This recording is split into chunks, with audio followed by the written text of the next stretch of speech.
Ẹ kálẹ́ o, ẹ̀yin aráalé, a kú dédé ìwòyí.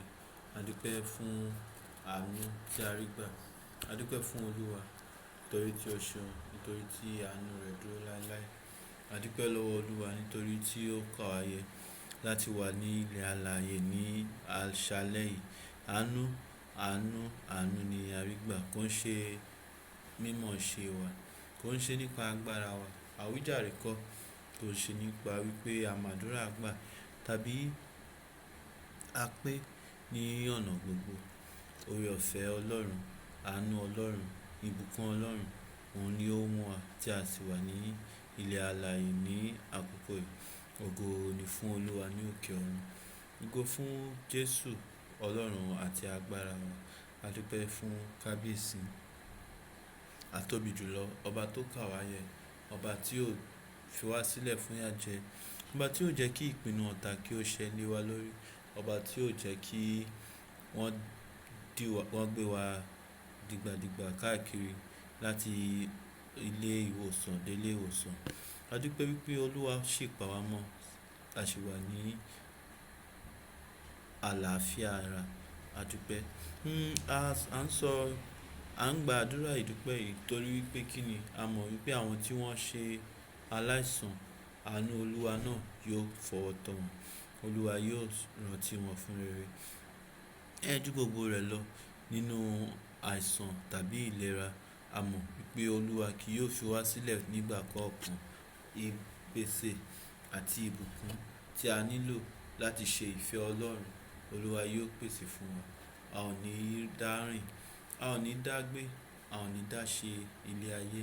Àánú Olúwa, ìbùkún Olúwa àti ìdàpọ̀ ẹ̀mí mímọ́ yóò wà pẹ̀lú wa títí láé ní orúkọ Jésù agbára wa. Àmín. Olúwa gbàdúrà fún àánú, fún ìdáríjì ẹ̀ṣẹ̀.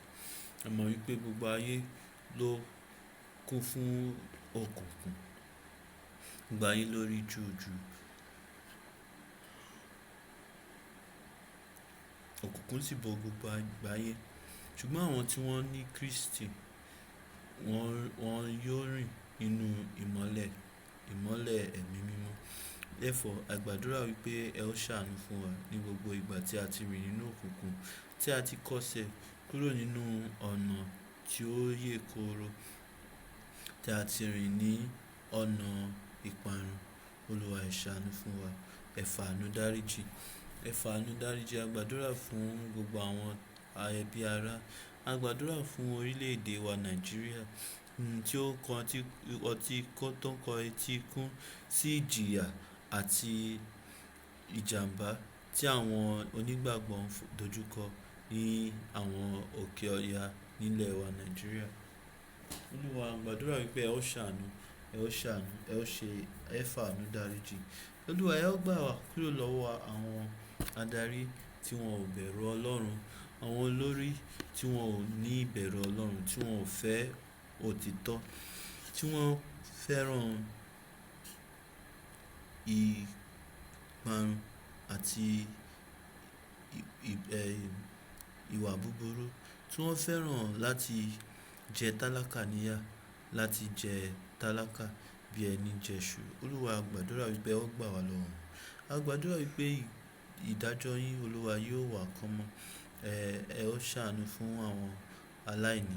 Ẹ ó gbà wọ́n lọ́wọ́ àwọn ọ̀tá wọn tí wọ́n fẹ́ fi wọ́n ṣe ìkógun. Ẹ ó ṣàánú fún wa Olúwa. Ẹ ó rántí wa fún rere ní orúkọ Jésù. Àmín. Ní ní àṣálẹ́ yìí, a ó wo àwọn ohun kan pàtó tí ó jẹ́ kókó, àwọn nǹkan tí ó jẹ́ gbáǹkọ́gbìn, tó jẹ́ kò ṣe máàní gẹ́gẹ́ bí onígbàgbọ́. Kí ni àwọn ohun tí Bíbélì kọ́ wa wípé a gbọ́dọ̀ ní ìgbàgbọ́ nínú ẹ̀? Ìyẹn àwọn kókó tí ìgbàgbọ́ wa gẹ́gẹ́ bí Kristẹni tí ó so mọ́. Kí ni àwọn ohun tí a gbọ́dọ̀ dìmú ṣinṣin tó jẹ́ kókó ìgbàlà fún àwa tí a pera wa ní ọmọ lẹ́yìn Kristi? Àwọn ohun náà ni a fẹ́ ṣe àgbéyẹ̀wò ní àṣálẹ́ yìí. Kí Olúwa kí ó kọ́ wa mọ̀ ṣe. Ní àkọ́kọ́, a ó wo ìgbàgbọ́ nínú bíbélì mímọ́. Bíbélì mímọ́ ó jẹ́ ohun kìíní. Ìgbàgbọ́ nínú bíbélì, nínú ọ̀rọ̀ Ọlọ́run, ó jẹ́ ohun kìíní tí a ò lè fojú fò dá. Yẹn ni pé àwa onígbàgbọ́, ara ohun tí a fi lè pera wa ní onígbàgbọ́ ni wípé a ṣe kíni? A ní ìgbàgbọ́ nínú bíbélì, ọ̀rọ̀ Ọlọ́run. A ní ìgbàgbọ́ nínú ọ̀rọ̀ Ọlọ́run.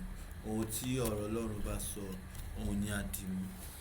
Nítorí wípé kíni, ní ìgbà ìkẹyìn ọ̀pọ̀ ni yóò kọ etí ikún sí ọ̀rọ̀ Ọlọ́run. Wọ́n gbétí, wọ́n tẹ́tí sí àwọn ẹlẹ́rìí èké, àwọn ajẹ́rìí èké tí yóò ṣe kíni o, tí wọ́n máa sọ ọ̀rọ̀ èké àti irọ́ pípa fún wọn nítorí ọkàn búburú tí wọ́n ní.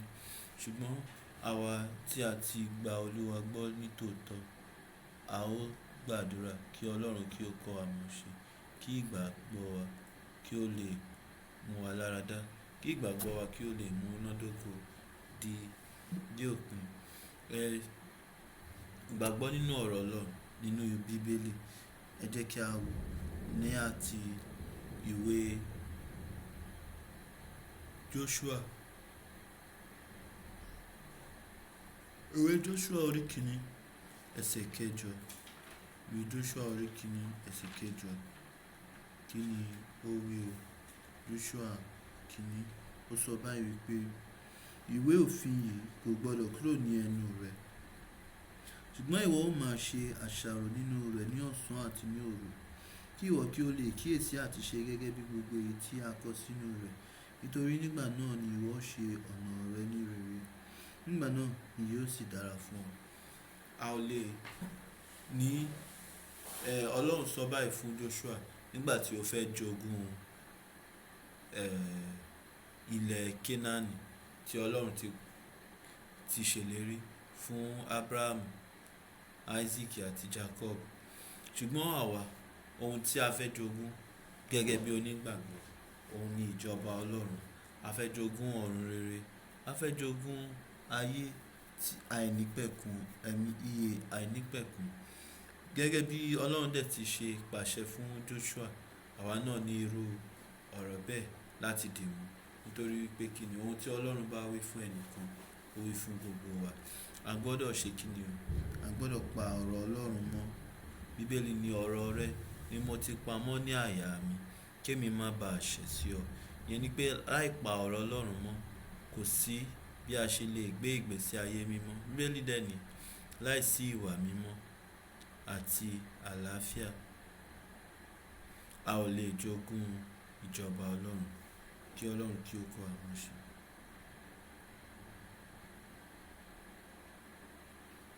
Ẹ jẹ́ kí a tún wo ìwé Tímótì kejì orí kẹta ẹsẹ̀ kẹrin, ẹsẹ̀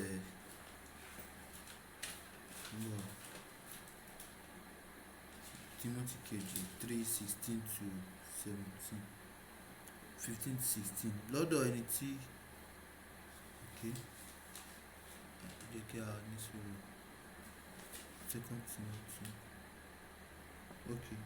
Ó wí báyìí pé àti pé láti ìgbà ọmọdé ni ìwọ ti mọ ìwé mímọ́ tí ó lè sọ ọ́ di ọlọ́gbọ́n sí ìgbàlà nípasẹ̀ ìgbàgbọ́ nínú Kristi Jésù.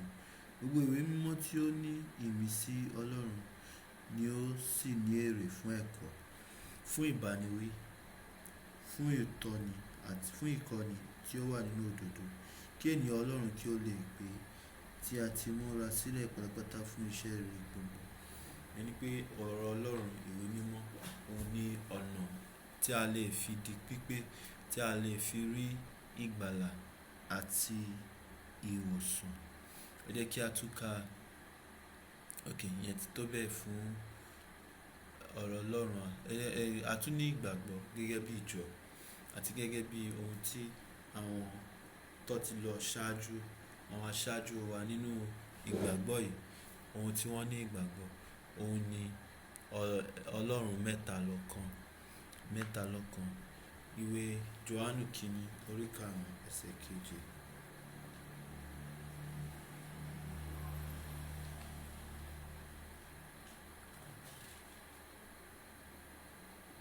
Jòhánù kìíní orí karùn-ún orí báyìí ní ẹsẹ̀ keje wípé ẹ̀mí ni ó sì ń jẹ́rìí nítorí pé nígbà Jòhánù kìíní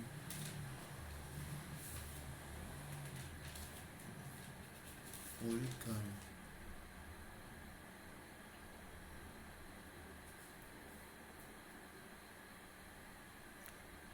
karùn-ún ẹsẹ̀ keje.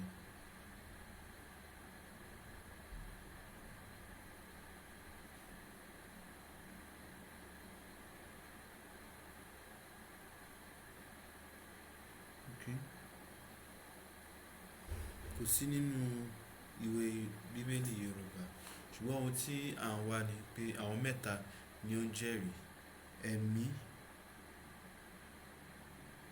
ọ̀rọ̀, bàbá, ẹ̀mí àti ọ̀rọ̀. Ṣùgbọ́n kò sí nínú bíbélì Yorùbá. Ìwé Genesis orí kìíní ó ní àtètèkọ́ṣe Ọlọ́run dá ọ̀run òun ayé. Ayé sì wà ní júújù, ó sì ṣófo, òkùnkùn sì wà lójú ibú, ẹ̀mí Ọlọ́run sì ń rábàbà lójú omi. Ọlọ́run sì wí pé kí ìmọ́lẹ̀ kí ó wà, ìmọ́lẹ̀ sì wà.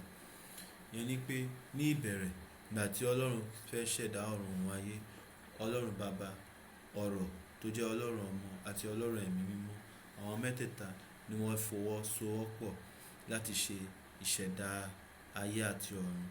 A ní láti mọ eléyìí dájú kí a lè rí wípé ìgbàgbọ́ nínú mẹ́ta lọ́kan kò jẹ́ ohun tí a ṣe àwárí fún ara wa, ṣùgbọ́n ó jẹ́ ohun tí bíbélì fúnra rẹ̀ ti fi lélẹ̀, tí ìjọ dẹ̀ ṣe kíni, tí ìjọ dẹ̀ fi òǹtẹ̀ lù. Ọ̀nà kejì tí a tún lè fi mọ̀ wípé ìgbàgbọ́ nínú mẹ́ta lọ́kan ó jẹ́ ohun tí bíbélì kọ́ wa, òun ni wípé nígbà tí Kristi máa ṣe ìrìbọmi ní ìwé Jòhánù, bíbélì wípé nígbà tí Kristi bọ́dé kúrò nínú omi, ọ̀run ṣí, ẹ̀mí Ọlọ́run sì sọ̀kalẹ̀ bí àdàbà lé Kristi lórí. Ohùn sì fọ̀ láti ọ̀run wípé ọmọ mi, eléyìí ni ọmọ mi àyànfẹ́ tí inú mi dùn sí. Ìyẹn ni pé Ọlọ́run bàbá, Ọlọ́run ọmọ àti Ọlọ́run ẹ̀mí, àwọn mẹ́tẹ̀ẹ̀ta ló farahàn ní ibi ìrìbọmi Kristi. Bàbá fọ̀hùn láti ọ̀run wá, ẹ̀mí sọ̀kalẹ̀ bí àdàbà, ọmọ ó dẹ̀ ṣe kíni, ó gba ìrìbọmi. Ìyẹn ni pé àwọn mẹ́tẹ̀ẹ̀ta wọ́n ṣiṣẹ́ pọ̀ gẹ́gẹ́ bí ọ̀kan nígbà tí Kristi máa bẹ̀rẹ̀ iṣẹ́ ìránṣẹ́ lẹ́yìn tí ó gba ìrìbọmi. Ẹ jẹ́ kí a tún wo ohun tó kàn, ìyẹn ni ìgbàgbọ́ nínú ẹ̀ṣẹ̀. A ní ìgbàgbọ́ wípé ẹ̀ṣẹ̀ ó jẹ́ ohun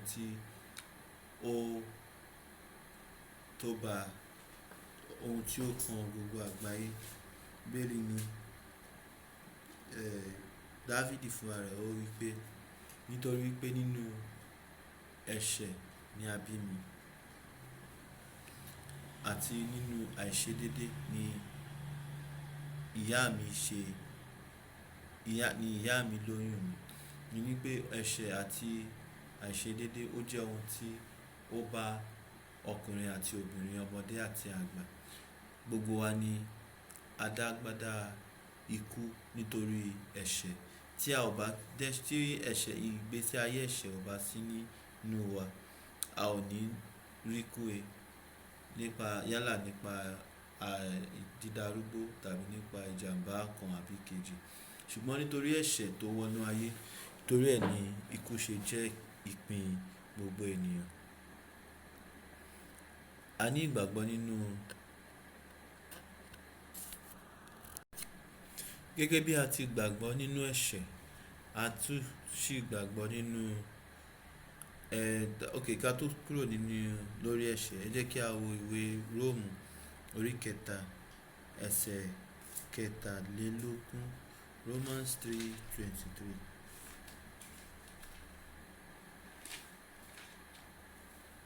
Ó wí báyìí wípé gbogbo ènìyàn ni a sá ti ṣẹ̀, gbogbo ènìyàn ni ó sá ti ṣẹ̀ tí wọ́n sì kùnà ògo Ọlọ́run. Ẹni pé gbogbo wa, àtọmọdé àtàgbà, àtọkùnrin àti obìnrin ni a ti ṣẹ̀ tí a sì ti kùnà ògo Ọlọ́run. Kí wá ni Ọlọ́run ṣe sí o?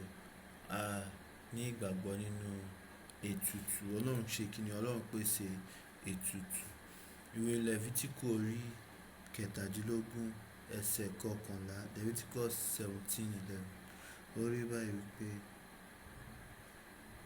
nítorí pé ẹ̀mí ara ń bẹ nínú ẹ̀jẹ̀, èmi sì ti fi fún yín láti máa fi ṣe ètùtù fún ẹ̀mí yín lórí pẹpẹ mi. Nítorí pé ẹ̀jẹ̀ ní í ṣe ètùtù fún ọkàn. Ẹni pé kí a tó lè rí ìgbàlà nínú ẹ̀ṣẹ̀, kí lọ́lọ́run ṣe? Ọlọ́run pèsè ẹ̀jẹ̀ láti fi ṣe ètùtù. Ètùtù ni ó gbà. Ètùtù yìí ó ní láti ṣe pẹ̀lú ìtàjẹ̀ sílẹ̀. Nítorí ẹ̀ ni Ọlọ́run ṣe ní kí Mósè kí ó sọ fún Áárónì àti àwọn ẹbí Léfì kí wọ́n máa rúbọ ètùtù tí ó ní ṣe pẹ̀lú ẹ̀jẹ̀ àwọn ẹranko, yálà àgùntàn, ewúrẹ́, òbúkọ, ẹyẹ, gbogbo àwọn ohun tí ó jẹ́ ẹranko mímọ́. Òun ni Ọlọ́run fi sílẹ̀ fún àwọn ènìyàn rẹ̀ láti máa fi ṣe ètùtù. Nítorí pé kí ni? Ètùtù jẹ́ ohun tí Ọlọ́run fi lélẹ̀. Bí ètùtù dẹ̀ ti wà ní májẹ̀mú láéláé, náà ni ètùtù wà nínú májẹ̀mú titun. Torí ètùtù kan tí ó borí gbogbo ètùtù, òun ni ìrúbọ Kristi, ìrúbọ ara Kristi, ìrúbọ Kristi fúnra rẹ̀ tí à ń ṣe àjọyọ̀ lé lórílẹ̀ ní. Torí tí Kristi ò bá fi ẹ̀mí ara ẹ̀ rúbọ, kò ní sí àjíǹde. Àjíǹde Kristi dẹ̀rẹ̀, òun ni ohun tí gbogbo àgbáyé fi yọ̀ lẹ́ni. Nítorí pé kí ni? Nípasẹ̀ àjíǹde ni a fi lè rí ọ̀nà láti di ọmọ Ọlọ́run. Ẹ jẹ́ kí a padà sí ìwé Róòmù kẹta yẹn. Ó wí báyìí ní orí kẹrìnlá wípé àwọn ẹni tí à ń dá láre lọ́fẹ̀ẹ́ nípa oore ọ̀fẹ́ rẹ̀, nípa ìdáǹdè tí ó wà nínú Kristi Jésù. Kí ni ìdáǹdè náà? Ìdáǹdè tí Kristi pèsè nípa ìfẹ́ ìtẹ̀jẹ̀ sílẹ̀. Ẹ jẹ́ kí a tún kà síwájú sí i.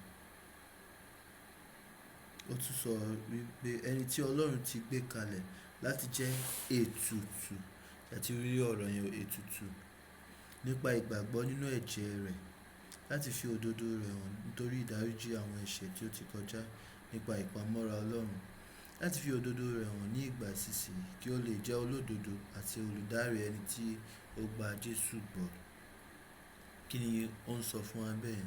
Ni pé Ọlọ́run Baba ló gbé Kristi, Ọlọ́run Ọmọ kalẹ̀ láti jẹ́ ètùtù fún wa.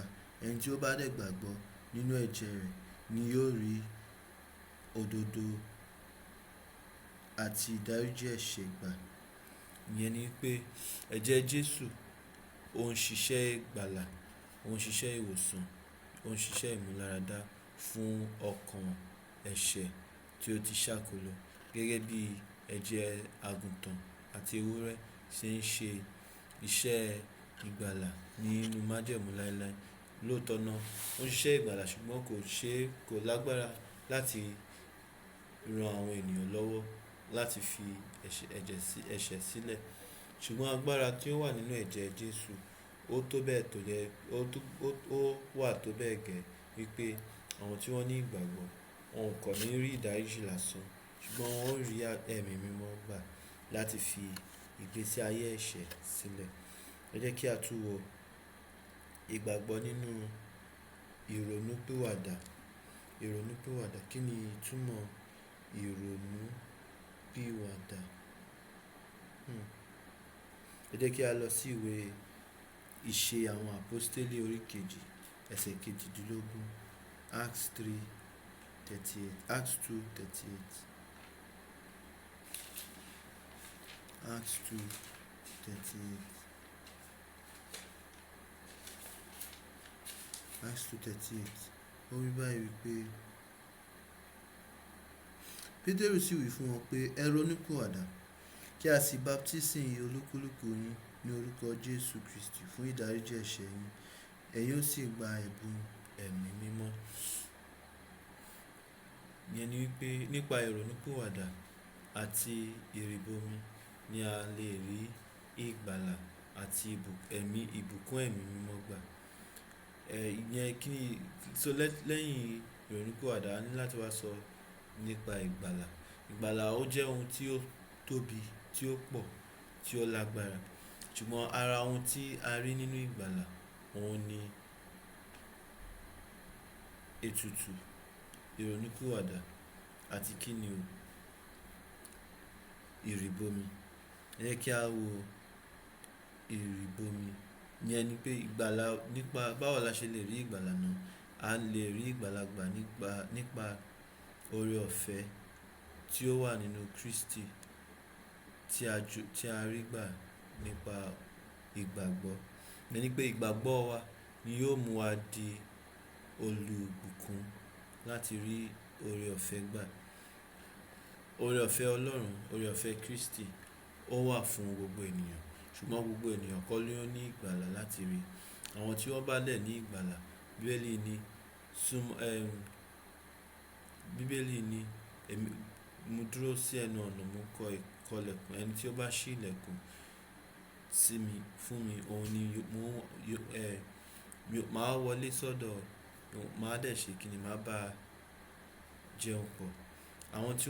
Ọlọ́run kọlẹ̀kùn gbogbo ọkàn ènìyàn, ṣùgbọ́n àwọn tí wọ́n bá ṣí ilẹ̀kùn nìkan ni àwọn tí a kà sí onígbàgbọ́, àwọn tí wọ́n ní ìgbàgbọ́ láti rí ìgbàlà. A tún nílò láti wo, ẹ jẹ́ kí a wo ìrìbọmi àti kíni o, àti oúnjẹ alẹ́ Olúwa. Ìrìbọmi ó jẹ́ ohun tí Pétérù wí, tó jẹ́ àwọn nǹkan tí Pétérù fi yé wa níbí báyìí. Ó sọ, ẹ jẹ́ kí n tún kà lẹ́ẹ̀kan sí. Pétérù sì wí fún wọn pé ẹ ronúpìwàdà kí a sì baptisi olúkúlùkù yín ní orúkọ Jésù Kristi fún ìdáríjì ẹ̀ṣẹ̀, ẹ̀yin ó sì gba ẹ̀bùn ẹ̀mí mímọ́. Ìyẹn ni pé ẹnikẹ́ni tí ó bá ronúpìwàdà, ọ̀nà tí yóò fi hàn wípé ìrònúpìwàdà ẹ̀ ó jẹ́ ohun tí ó kúná, tí ó dẹ̀ múnádóko, òun ni nípa ìrìbọmi. Ìrìbọmi jẹ́ ọ̀nà tí a lè fi hàn fún aráyé wípé nísìnyí àti di ti Ọlọ́run, àti di àtúnbí nínú Kristi, wípé ayé ẹ̀ṣẹ̀ àti fi sílẹ̀, àti bá Olúwa rìn, àti bá Olúwa dúró. Yàtọ̀ sí ìrìbọmi, a tún ní ìgbàgbọ́ nínú oúnjẹ alẹ́ Olúwa, the Lord's Supper. Ó jẹ́ àwọn nǹkan tí Kristi fi lélẹ̀ wípé bí ọ̀nà gbogbo ìgbà tí a bá ṣe eléyìí, a ṣe ní ìrántí ikú òun. Kò jẹ́ bí ó ṣe jẹ́ ibi tí a ó fi ètò ẹ̀kọ́ tòní tá ó fi dá dúró ní àṣálẹ́ yìí, òun nìyẹn. Ẹ jẹ́ kí a wo àwọn ọ̀rọ̀ yìí dáadáa. Yóò jẹ́ òpó tí iṣẹ́ ìránṣẹ́ ìjọ yìí yóò dá lé lórí. Yóò jẹ́ àwọn ohun tí a ní ìgbàgbọ́ lórí ẹ̀, àwọn ohun tí a dì mú gẹ́gẹ́ bí òpó ìgbàgbọ́ wa.